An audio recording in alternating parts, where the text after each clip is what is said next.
Assalamualaikum warahmatullahi wabarakatuh. Mantap ya. Selamat datang kembali Ustadz favorit kita semua. Apa juga? Ustadz favorit kita semua. Selamat datang. Jangan kami cewek jangan jadi favorit. Wah, hilang suaranya. Itu gara-gara yang mic yang satu ya, favorit. itu ya, ada yang mic yang satu. Ustadz, kita ini agak gatek sebenarnya, tapi sok tahu, ya. Jadi baca YouTube terus stres Ustadz. Kalau baca Hamas menang, masakan kita enak.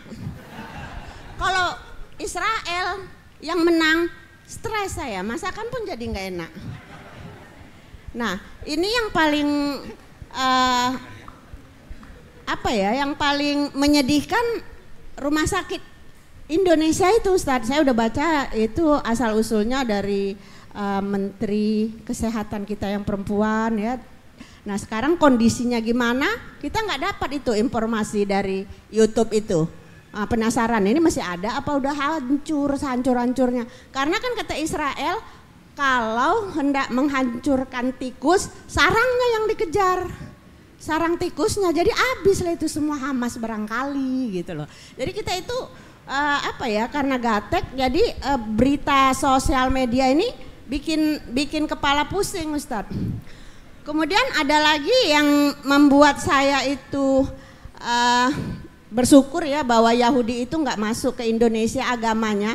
Jadi di samping Masjid Al-Aqsa itu kepalanya diantuk-antukan ke dinding Masjid Al-Aqsa itu agama Yahudi, bener nggak itu Ustadz kayak gitu? Ya itu antara apa itu namanya itu perkembangan Taurat yang salah-salah itu kali asal usul agama Yahudi gitu. Terus satu lagi yang terakhir yang lain dari tema kita saat ini adalah tentang Imam Mahdi. Siapa itu Imam Mahdi itu Ustadz? Terus dari mana kita bisa dapat sumber-sumber beritanya? Kok ditunggu-tunggu banget gitu. Ya itu aja. Assalamualaikum warahmatullahi wabarakatuh. Aduh banyak nih penggemar saya. Bu, kalau hari ini masakannya enak apa gimana Bu? Tergantung baca itunya. Oh tergantung berita.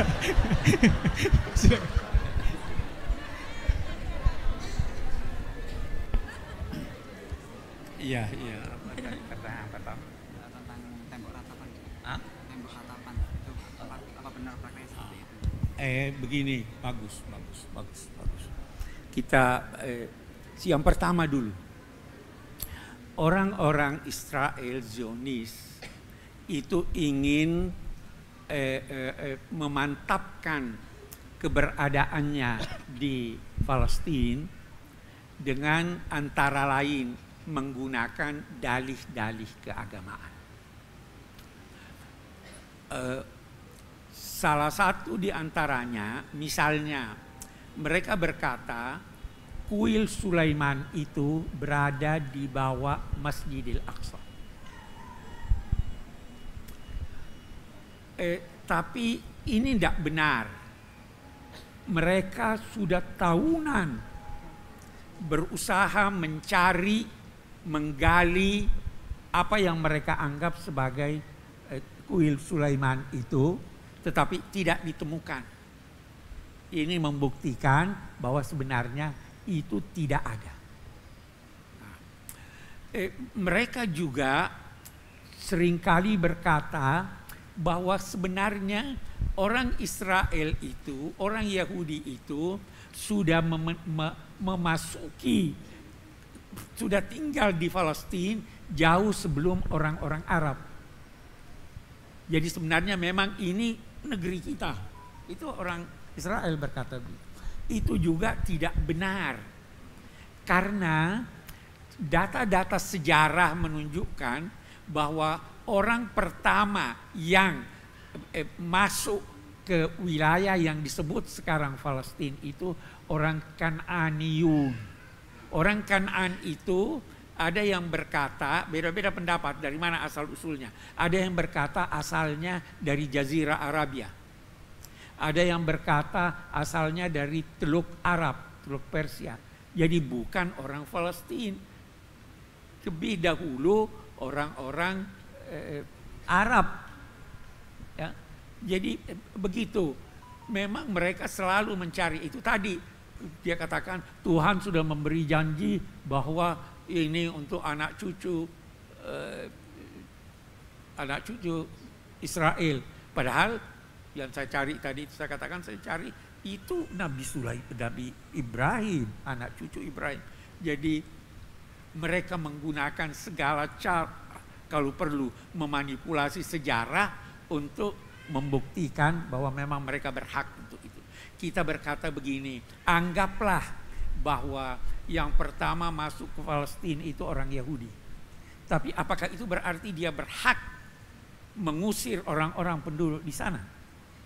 Kalau Anda berkata yang berhak di sana adalah orang yang pertama masuk, Australia itu tidak boleh ada orang Australia di sana.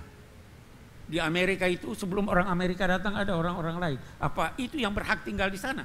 Tidak kan? Kita lihat kenyataan bahwa sebelum tahun 48 jumlah orang Yahudi itu masih sangat terbatas.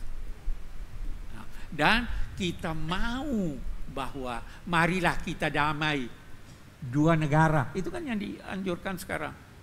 Mereka tidak mau. Saya kira itu. Ya. Mengenai peribadatan di tembok ratapan itu. Apa? Ibadah di tembok ratapan. Di tembok ratapan itu kan orang ibadahnya. Itu apakah ada pertanyaan? Nah, itu ibadah orang Yahudi ini macam-macam, tidak sama dengan ibadah kita. Itu cara mereka meratap. Itu caranya. Ya kita tidak bisa berkata jangan. Ya orang itu caranya kok. Kita tidak begitu cara kita beribadah. Yang ketiga pertanyaan. Yang kedua soal Imam Mahdi.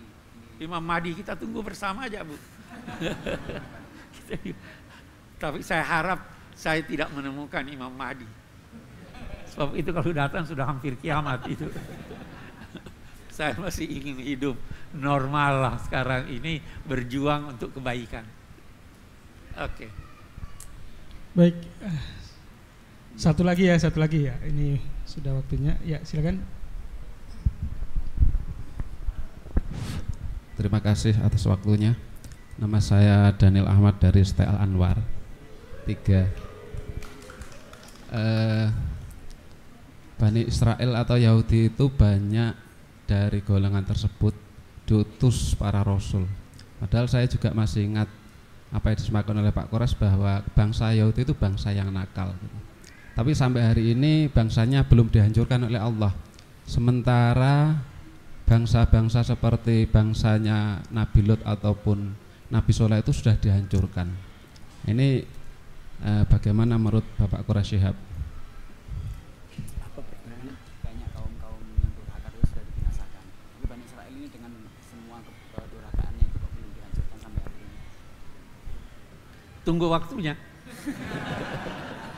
Yang jelas kata ulama, Bani Israel yang katanya sudah punah, tidak ada lagi. Kalaupun ada itu sudah lebur pada bangsa lain. Ya toh, Yahudi ini masih ada. Kita tidak tahu kapan dipunahkan. Kenyataannya ada. Kenyataannya mereka itu dinilai adalah anak keturunan Yahuda. Sebagian sudah punah, sekarang masih lanjut. Ya toh, jadi kapan dipunahkan wallahu a'lam. Tapi yang jelas pada akhirnya wallahu mutimmun nur walau karihal kafirun. Ya kan? Pada akhirnya itu. Iya.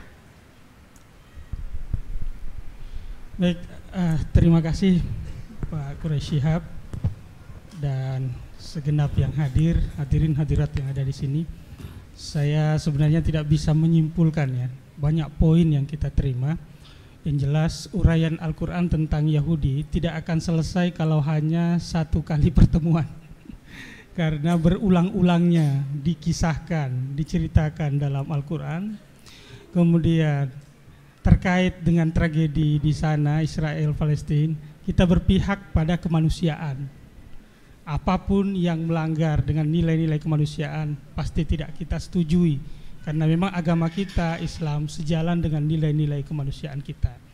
Dan yang mudah-mudahan dari pembahasan kita pada kesempatan kali ini menginspirasi kita bahwa kita tersadarkan bahwa dalam Al-Quran banyak informasi-informasi yang hari demi hari kebenarannya semakin terungkap dan banyak pelajaran yang bisa kita petik.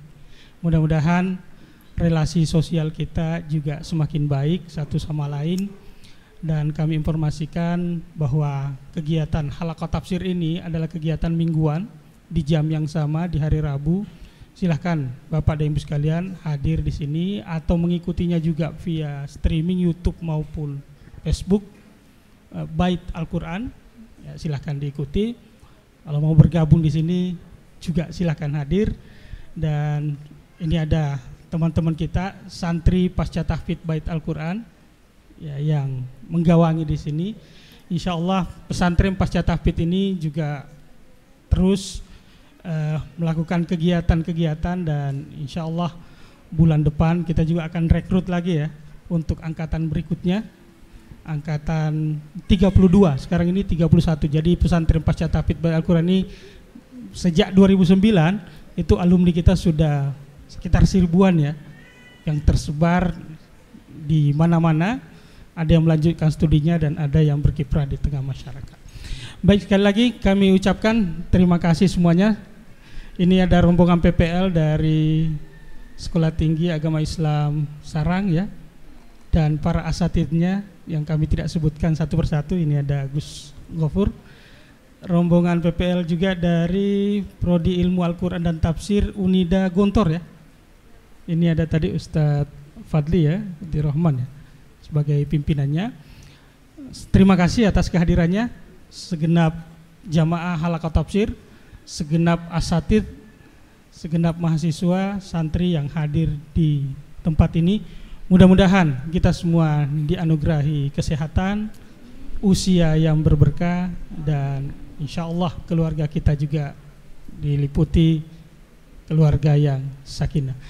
Dan sekali lagi kami ucapkan terima kasih, dan kita doakan mudah-mudahan guru kita Profesor Quraish Shihab sehat walafiat ya, dianugerahkan usia yang panjang dan berkah tentunya, dan mudah-mudahan kondisi kita semuanya semakin membaik. Mari kita akhiri dengan sama-sama kita membaca surah Wal Asr. Bismillahirrahmanirrahim.